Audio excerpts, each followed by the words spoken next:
top of the morning vlog. Welcome back to another video. I hope you guys are having a beautiful morning and a blessed day. Today is April 28th and we are going to do another garden update because since my last video, which was last week, I have done a lot more out here, as you can see. So I'm going to give you the rundown. I'm not going to show you what's in the house yet because nothing is coming up in the house, but I will tell you that I have started lemon balm, rosemary, and then I am working on germinating some apple seeds from a gala apple. I have a head of plain lettuce, 3 heads that I put in water, and then a head of celery that I have in water, but nothing has come up yet, so I won't show you that. But for starters, this was the plant that was back there on the deck. It was spearmint from last year. I don't know if it's gonna fully come back, but this is what's in there right now. The onion still the same over here. Onion. I covered this lettuce and it's already putting off some new growth. I have more cabbage here that I probably should put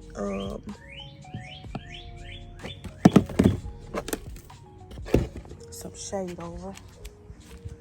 I have celery, another head of celery. I got one head in the house that I have in water, and then another head that I just put directly in the dirt. So that's what this is. This is corn. I put more corn in here.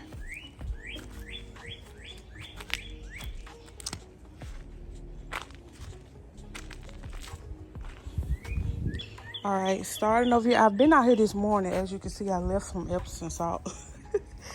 But this is my blueberry bush with my strawberry in it.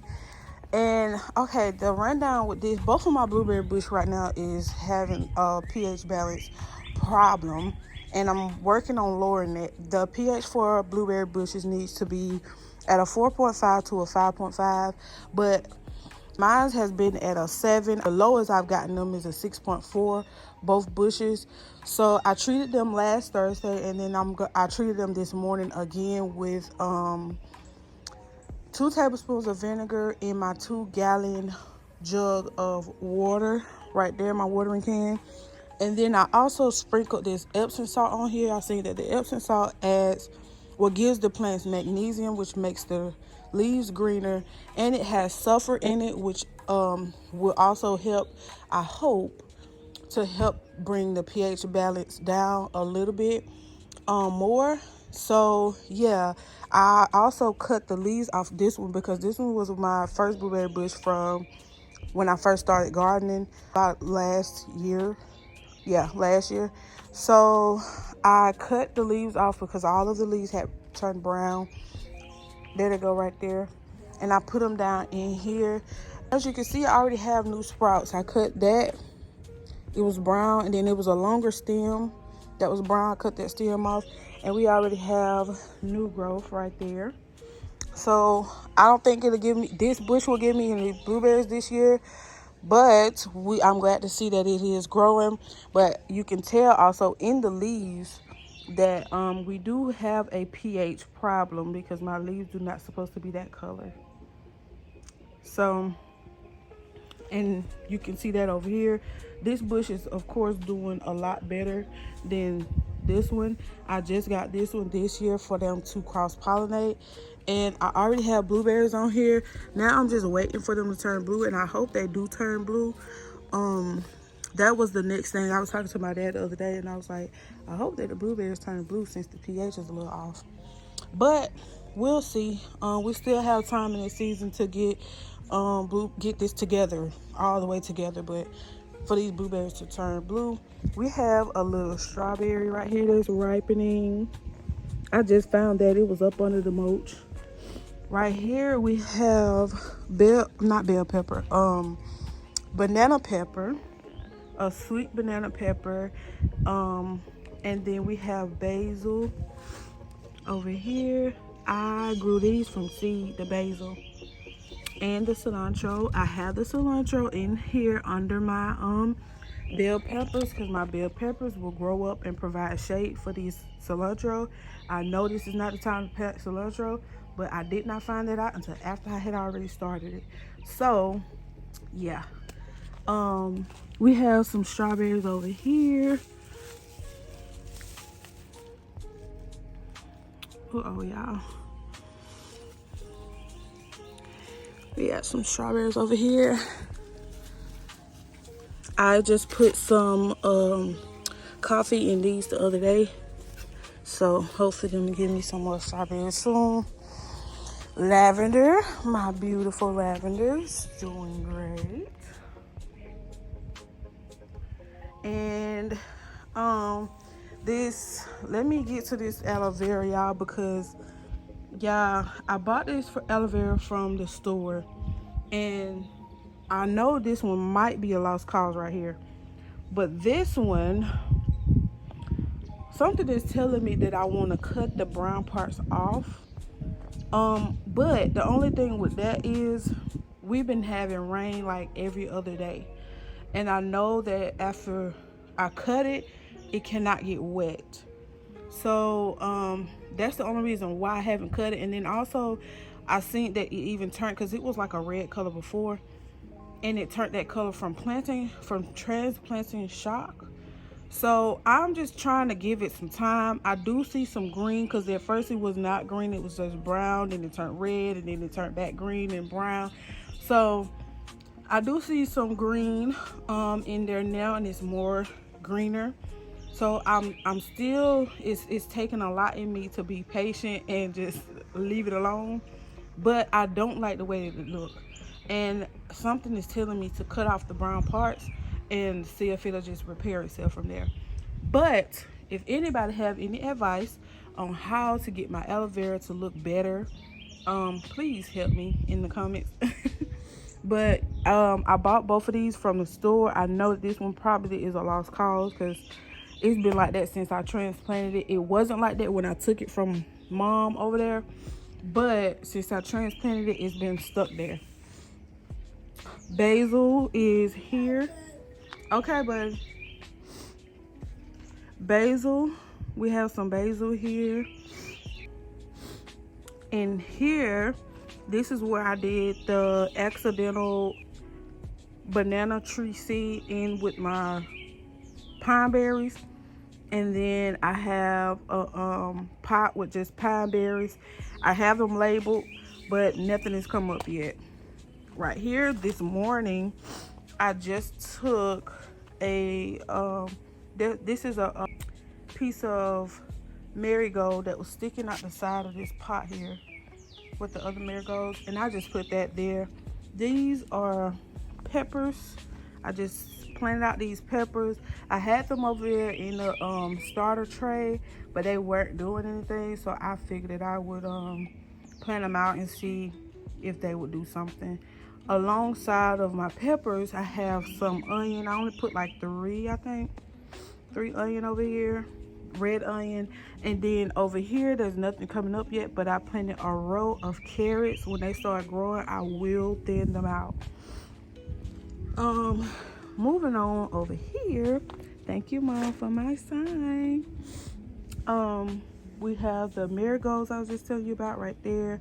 More red onion. Potatoes. When this green start coming up some more, I will put more soil on top of that, but I've been layering it so far all the way up to there. Sugar milling, it kind of stopped growing once I put it in here, but it has picked back up a little bit. I see a few new leaves on here. This green one has carrots and onion, I want to say. I put some onion seed in there. And then right here, I also will need help with this, y'all. This is my cabbage, and I have onion in here, red onion. I have not seen many people companion plant onions with cabbage. I've seen them do garlic, which I have garlic in the house getting prepped to come out here, but it's not ready yet. So for now, I have onion in here. Can somebody tell me if that will be okay, or if I need to take the onion out? My plan is to take the onion out when the garlic is ready, but for now, I have the onion in here with the cabbage. Okay, and then over here, this is dill and corn. I planted 4 corn seeds in here, but only 2 has come up. That's okay. I have more corn over there that I will put over here once it come up some more. And then I also put more seeds in there too. Corn like to grow up together. So once everybody start to come together over there, I will bring it over here with this into this bed right here. My dill, once again, I found out that this is not the right season for dill, so it will more than likely grow up and bolt, which is okay, because the bolting just means it's going to give me more seeds for their season. So that's fine. I'm just leaving that. And then it's kind of shaded over here. This area gets daytime shade, and then or morning sun, and then more shaded throughout the day, especially when it's like under 80 degrees. It's not that hot over here. My collards, here we go again, y'all. I'm on top of it this year, and I'm gonna stay on it this year because I have some new collard babies in here. But y'all, I have onion in here. I done put some onion pieces in here, like from a onion that I wasn't using. I had cut it up and I had a little piece left over. Put onion pieces in here. It kept them off for a little bit, but I guess soon as that wore off, they came back. I've been putting 7 dust in the bottom of here, but I come out here every day and pick off little. It's only like 1 or 2 worms that I pick off every day. But y'all, I'm gonna cover it back up. I think that's just gonna be what it has to be. I'm gonna cover it up, keep my 7 dust on it, and put another covering on it, because I can't be fighting these worms every day. So there's my collards. I have the one with the most holes in it is my oldest collard plant, but I have this one right here that's new, and it's another one in the back that's new. And then right here we have more peppers. I moved the mulch from around the leaves because I had 2 over here that's already died, and I just planted these the other day. So yeah, I moved the mulch away from the leaves. Same thing I did over here with that, and then right here with that, I moved the mulch away from my leaves. Right here we have accidental watermelon. Nothing has changed over here, but I'm still not putting anything in here because I do not know what I put in this little area right here. I think I put cabbage and spinach when it was colder and nothing came up, but now this is the first time I'm seeing some green, so I don't know what it's doing. I'm not gonna put nothing else over here. I'm just gonna leave it and let it be. But we have some watermelon. I'm sure this is crimson or sugar baby back here, because this one I had this was my whole watermelon bed last year, and I had so much I did not know about the amount of watermelon that I was starting when I started it. So it had, before I knew also to grow it vertically or on a trellis, it started to grow all across the yard here. And I have, look like all of these are watermelon too, to be honest. I'm just now seeing this right now. But yeah, it's watermelon right here that's growing outside the bed. And then back here I had the golden watermelon, aka yellow watermelon. So back through there, that's what that's gonna be, and I'm just gonna let it be. I'm not gonna pull it up because it's growing fine, and we gonna have some watermelon. So yeah, that's that. But now I have to tell my husband not to cut this area because I'm just now seeing this little patch right here, and that's definitely watermelon. So yeah, now we have watermelon in the ground, y'all. All right, I'll keep y'all posted on this. Hey y'all, that is the end. I'm sorry, I have not brushed my teeth, washed my face, did nothing yet, but that is the end of this garden update. I will be back to keep you guys updated more. I have kind of neglected my channel because of life has just been lifing and moving along so fast. Sorry, something landed on me. Life has been moving along so fast, kids growing up and doing stuff in school and all the things. So thank you guys so much for watching this video, and I will keep you guys updated more on the garden, outdoors and indoors. And I am going to start something every month. I've just been out here doing stuff without forgetting to record. I go on TikTok and find stuff to post, find stuff to plant for each month. So now that May is coming up, I will be on TikTok looking for things to plant in May, and we're gonna get it out here. And I will try to bring you guys along step by step in the journey instead of doing anything and showing you guys. But yeah, y'all, thank you so much for watching this video, and I will see you guys in the next one. Bye.